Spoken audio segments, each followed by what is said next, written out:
Halo semuanya, pada kesempatan kali ini kita akan mempelajari tentang sistem pernapasan.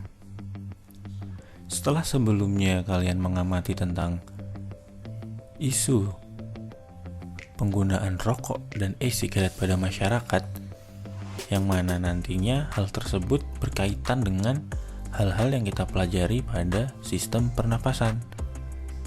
Sebelum kita membahas hal tersebut lebih lanjut, kita akan mempelajari tentang sistem pernapasan, meliputi organ-organ yang ada dalam sistem pernapasan, mekanisme pernapasan, dan gangguan-gangguan yang dapat terjadi pada sistem pernapasan.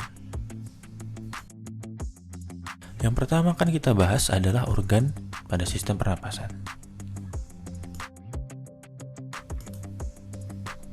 Sistem pernapasan manusia merupakan serangkaian organ yang dimulai dari hidung hingga ke paru-paru.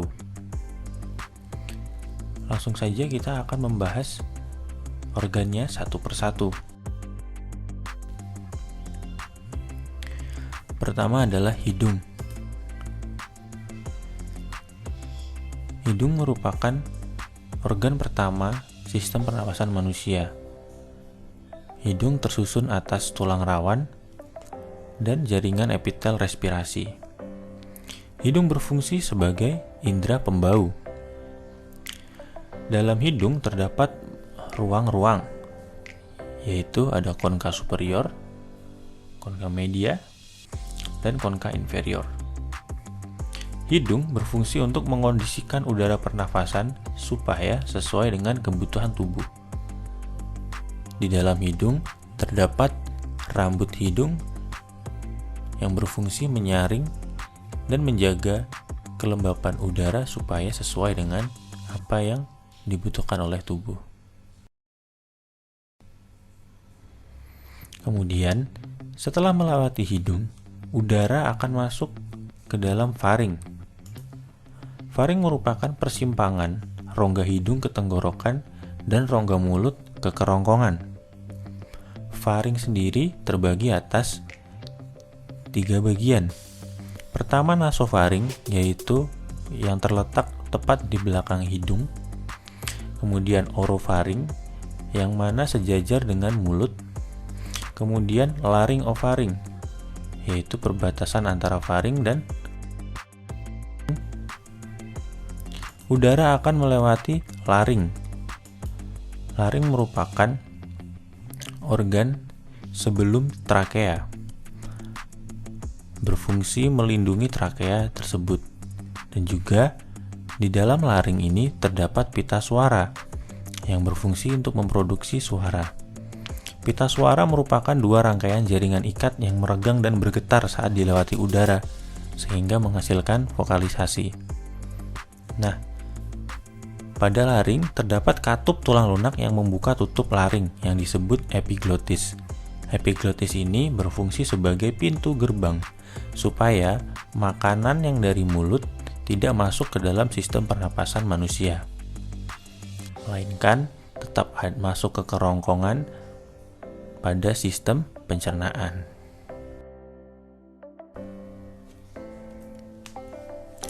Organ selanjutnya adalah trakea. Trakea berbentuk seperti pipa yang terletak memanjang di bagian leher dan rongga dada. Trakea tersusun dari cincin tulang rawan dan otot polos. Dinding bagian dalam trakea berlapis-lapis sel epitel berambut getar atau bersilia dan selaput lendir. Trakea bercabang 2, yang satu menuju paru-paru kiri dan yang lainnya menuju paru-paru kanan. Cabang tersebut disebut sebagai bronkus.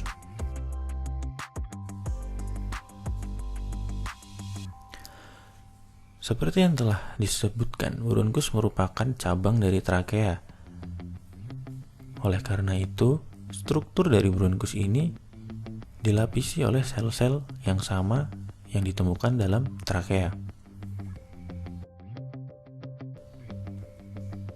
Di dalam paru-paru, bronkus akan bercabang kembali, yang mana cabang ini disebut dengan bronkiolus. Bronkiolus mengalami percabangan sesuai dengan jumlah lobus atau ruang paru-paru. Bronkiolus yang menuju paru-paru kanan akan bercabang 3, sedangkan yang menuju paru-paru kiri akan bercabang 2. pada ujung bronkiolus terdapat gelembung-gelembung yang amat kecil dan berdinding tipis yang disebut alveolus. Alveolus merupakan kantong udara, yang mana kantong kecil dan tipis ini melekat erat dengan lapisan pembuluh darah halus atau kapiler yang membawa darah bebas oksigen atau deoxygenated dari jantung. Molekul oksigen dapat disaring melalui dinding pembuluh darah tersebut untuk masuk ke aliran darah, sama halnya dengan karbon dioksida yang dilepaskan dari darah ke dalam kantong udara ini untuk dikeluarkan melalui sistem pernapasan. Jumlah oksigen yang masuk ke dalam darah akan berkaitan dengan jumlah karbon dioksida yang keluar dari darah. Ini adalah mekanisme pernafasan. Mekanisme pertama yaitu inspirasi. Inspirasi adalah ketika udara masuk ke dalam tubuh kita. Tahap pertama yaitu otot antar tulang rusuk berkontraksi untuk pernafasan dada atau otot diafragma berkontraksi untuk pernafasan perut. Setelah otot tersebut berkontraksi, maka volume rongga dada akan membesar yang mengakibatkan tekanan di dalam rongga dada menurun menjadi lebih kecil daripada tekanan udara luar. Hal tersebut membuat udara masuk. Ekspirasi. Proses ekspirasi ini terjadi ketika otot antar tulang rusuk merelaksasi untuk pernafasan dada atau otot diafragma berelaksasi pula untuk pernafasan perut. Setelah otot tersebut berelaksasi, maka volume rongga dada akan mengecil sehingga tekanan rongga dada membesar, mendesak dinding paru-paru yang menyebabkan udara keluar. Untuk lebih jelasnya, perhatikan video berikut.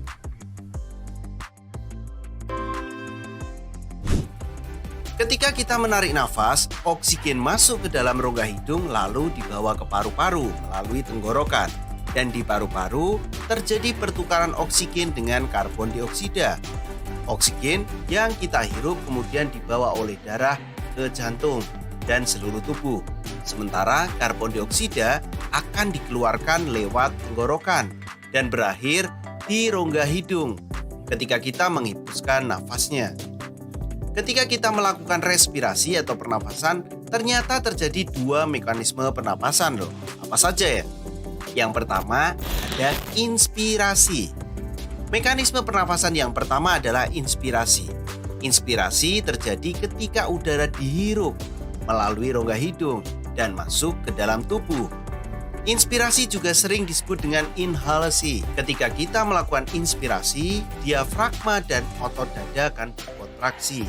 Volume rongga dada membesar, paru-paru mengembang, dan udara masuk ke paru-paru karena kita memasukkan udara ke dalam tubuh. Karena di situ tekanan udara di dalam tubuh lebih kecil daripada tekanan yang ada di luar. Nah, itu adalah mekanisme yang pertama, yaitu inspirasi. Yang kedua ada ekspirasi.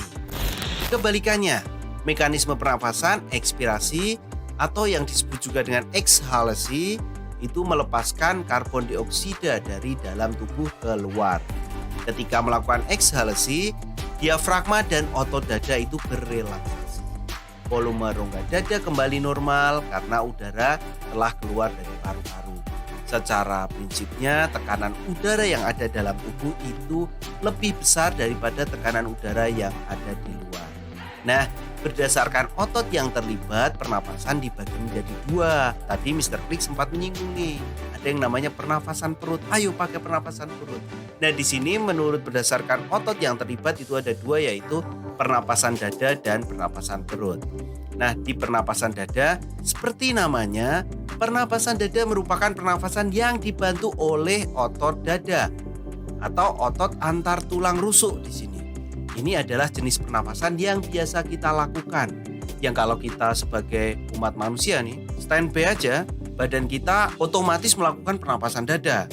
Proses dari pernapasan dada itu seperti saat inspirasi, itu otot tulang rusuknya akan berkontraksi. Hal ini membuat volume rongga dada terisi oleh udara. Nah, hasilnya nanti dada kita mengembang dan saat ekspirasi, otot antar tulang rusuknya itu berrelaksasi. Jadi, di sini coba Sekarang kalian mengembuskan nafas deh. Bagaimana otot antar tulang rusuknya? Terasa santuy kan? Terasa santai kan di sini? Di saat ini karena ada udara-udara keluar, volume rongga dada itu akan mengecil. Kalau masih bingung, coba sambil praktekkan menempelkan tangan di dada kalian masing-masing ya. Itu rasakan pertambahan volume rongga dada dan saat kamu menarik nafas. Dan relaksasi otot antar tulang rusuk itu pada saat menghembuskan nafas. Bagaimana yang dirasakan? Apakah mengembang atau mengepis di situ? Nah, jangan dihafalin tapi coba dipraktekkan. Selanjutnya adalah pernapasan perut. Lain halnya dengan pernapasan dada, pernapasan perut dibantu oleh otot diafragma. Letaknya ada di bawah perut. Makanya namanya pernapasan perut. Nah, coba sekarang letakkan tangan kamu di perut kalian masing-masing. Coba kita lakukan proses pernafasan. Dorong perut kalian, kemudian perlahan sambil menarik nafas. Jangan gunakan pernafasan dada ya. Di saat ini otot diafragma kamu yang berkontraksi kalau menggunakan pernafasan perut, sehingga membuat diafragma dalam keadaan datar. Volume rongga dada kamu akan membesar. Itu pada saat kalian menghirup udara. Jadi otot diafragma berkontraksi sehingga diafragmanya akan mendatar dan volume rongga dada akan membesar. Sekarang kebalikannya, coba hembuskan nafas kalian. Kalian akan merasakan otot diafragmanya relaksasi yang membuatnya melengkung ke rongga dadanya di sini. Dan volume rongga dada juga mengecil. Gimana? Udah paham belum? Nah, dalam hal ini kita coba tarik nafas dan keluarkan nafas sebagai acuan pernapasan. Jadi acuannya begini, secara lebih mudah pernapasan dada itu erat kaitannya dengan otot-otot tulang rusuk. Sedangkan pernapasan perut erat kaitannya dengan diafragma. Berikut adalah ulasan tentang mekanisme sistem pernapasan. Semoga menambah pemahaman untuk sahabat semua.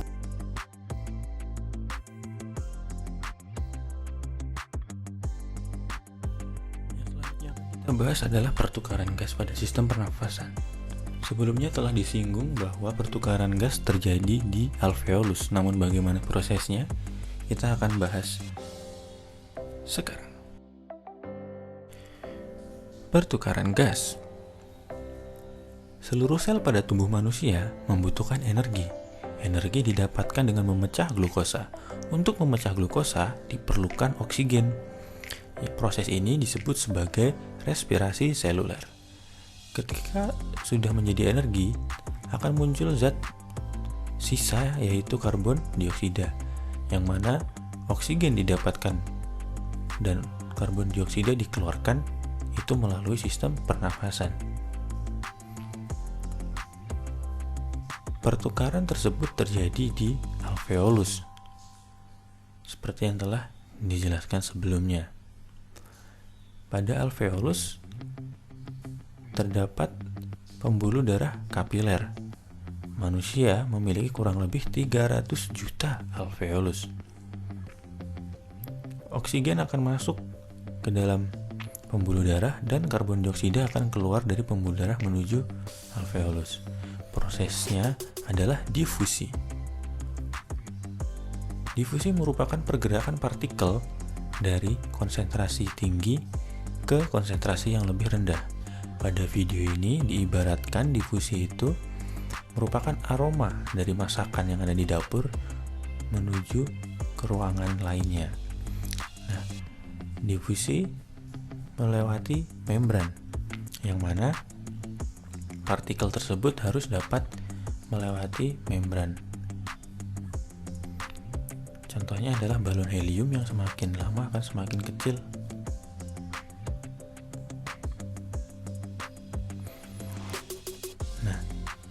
Ketika kita menghirup udara, maka konsentrasi oksigen itu akan tinggi. Sedangkan di dalam darah kita, konsentrasi karbon dioksidanya yang tinggi. Seperti yang telah dijelaskan, proses difusi merupakan proses perpindahan partikel dari konsentrasi tinggi ke konsentrasi yang lebih rendah. Oleh karena itu, oksigen dapat masuk ke dalam pembuluh darah dan karbon dioksida keluar dari pembuluh darah. Hal tersebut terjadi terus-menerus. Oleh karena itu kita bisa bernafas dan sel-sel kita memiliki energi. Seperti itu.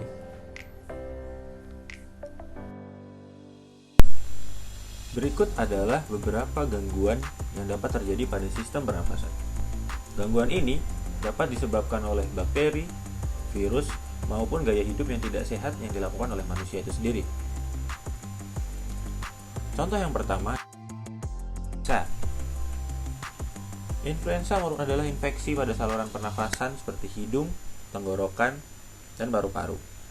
Gejalanya, tubuh akan mengalami sesak nafas dengan atau tanpa sumbatan hidung, bersin-bersin, tenggorokan gatal, hidung meler, batuk, suara serak, lemas, sakit kepala, demam, dan mata berair. Pencegahannya yaitu dengan menjaga kebersihan diri dan kebersihan lingkungan. Sebaiknya sering mencuci tangan, membuang tisu kotor pada tempatnya, serta membersihkan permukaan barang-barang. Beberapa sumber mengatakan mengkonsumsi vitamin C bisa mengurangi resiko terinfeksi influenza. Kemudian yang kedua, TBC atau tuberkulosis adalah penyakit paru-paru akibat kuman atau bakteri Mycobacterium tuberculosis. TBC akan menimbulkan gejala berupa batuk yang berlangsung lama, biasanya lebih dari 3 minggu. Biasanya berdahak dan terkadang mengeluarkan darah. Penyakit ini ditularkan dari percikan ludah yang keluar dari penderita TBC ketika berbicara, batuk, atau bersin. Gejala penyakit ini yaitu batuk yang berlangsung lama, demam, lemas, berat badan turun, tidak nafsu makan, nyeri dada, dan berkeringat di malam hari. Pencegahannya bisa dengan pemberian vaksin yang disarankan dilakukan sebelum bayi berusia 2 bulan. Kemudian mengenakan berada di tempat ramai, menutup mulut saat bersin, batuk, dan tertawa, dan tidak membuang dahak atau meludah sembarangan. Selanjutnya ada bronkitis. Bronkitis adalah penyakit yang terjadi karena ada infeksi pada bronkus, yaitu saluran pernafasan utama dari paru-paru. Akibatnya, terjadi peradangan atau inflamasi yang kemudian memicu gejala gangguan pernafasan. Gejala dari penyakit ini yaitu batuk yang disertai lendir berwarna kuning keabu-abuan atau hijau, sakit tenggorokan, sesak nafas, hidung beringus atau tersumbat, sakit atau rasa tidak nyaman pada dada, kelelahan, dan demam ringan. Pencegahannya yaitu dengan menghindari asap rokok. Atau ketika sakit batuk berdahak dan terjadi dalam jangka waktu yang cukup panjang, sebaiknya segera memeriksakan ke dokter untuk mengetahui ada risiko bronkitis atau tidak. Selanjutnya adalah penyakit asma. Asma adalah salah satu jenis penyakit yang ditandai dengan penyempitan dan peradangan saluran pernafasan yang mengakibatkan sesak atau sulit bernapas. Gejalanya sesak di dada, batuk, terutama pada malam atau dini hari, sesak napas, dan mengi. Pencegahannya, mengenali dan menghindari pemicu asma, mengikuti anjuran rencana penanganan asma dari dokter, melakukan langkah pengobatan yang tepat dengan mengenali penyebab serangan asma, kemudian menggunakan obat-obatan asma yang telah dianjurkan oleh dokter secara teratur dan memonitor kondisi saluran nafas. Kanker. Kanker adalah penyakit yang disebabkan oleh pertumbuhan sel abnormal yang tidak terkendali di dalam tubuh. Pertumbuhan sel abnormal ini dapat merusak sel normal di sekitarnya dan di bagian tubuh yang lain. Gejala yang timbul akibat kanker juga bervariasi tergantung pada jenis kanker dan organ tubuh yang terkena kanker. Pencegahannya yaitu dengan cek kesehatan secara berkala, menghindari asap rokok, rajin melakukan aktivitas fisik, diet sehat dengan kalori seimbang, istirahat yang cukup, dan kelola stres. Selain penyakit-penyakit yang telah disebutkan, ada beberapa gangguan-gangguan pada sistem pencernaan yang lainnya. Gangguan tersebut antara lain faringitis, pneumonia, hiperkapnia, asfiksia, difteri, hipoksemia, dan dispnea. Lalu, apa yang menyebabkan gangguan sistem pernafasan?